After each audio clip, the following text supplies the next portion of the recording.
घणिया अखियां मेरियां इवें वसदियां जिवें सावण माह दियां कणियां। ए अखियां रोवण तदा सिखियां जदे वाकफ तेरियां बणियां। गुलाम फरीद रोवण तदा खुटसी जदा पोसन कफन च तड़ियां।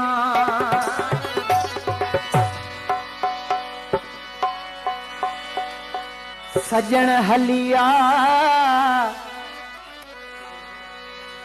सिके थो साह मुखे मुहड़ो ॾेखारे वन। बाबू धारे ते कलाम फरमाइश कन सा मूवी मेकर खालद अहमद चांजो, अली असम चांजो, आसिफ अली चांजो, नंढड़ो काशिफ अली चांजो। सजन हलिया सिके मुझो साह मुखे मुहड़ो ॾेखारे वन, मुखे मुहड़ो ॾेखारे वन।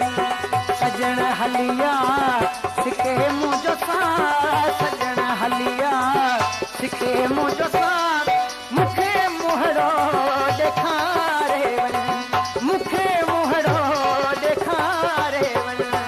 तुंहिंजी रोयो ॾिसां थोरा, मुखे मुहड़ो ॾेखारे वन, मुखे मुहड़ो ॾेखारे वन।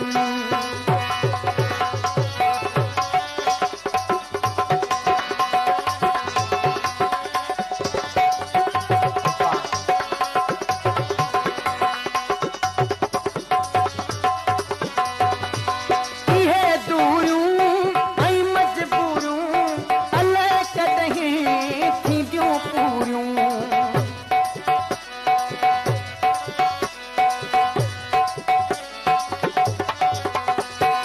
इहे दूरियूं ऐं मजबूरियूं अलाए कॾहिं थींदियूं पूरियूं। मुंहिंजा दिल पर विया निकिरी लाह, मुंहिंजा निकिरी विया हिन लाह। मुखे मुहड़ो ॾेखारे वन, मुखे मुहड़ो ॾेखारे वन।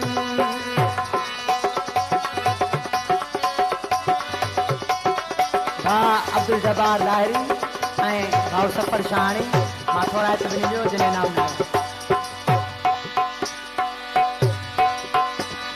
तोखे पंहिंजा ॿुधायां हाल कीअं गुज़रा मुंहिंजा 5 साल।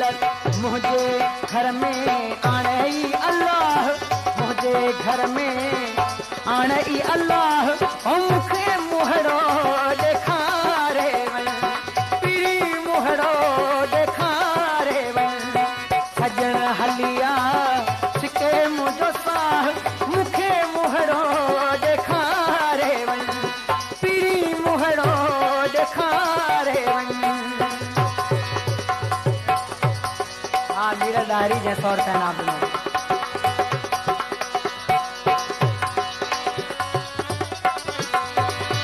महरम अली महर मोहम्मद खान धारे जो ऐं मोहम्मद सुठो हाजर अली जी फरमाइश। बाबू बेवस तव्हां जे वस धारे जो चए न आजो गस।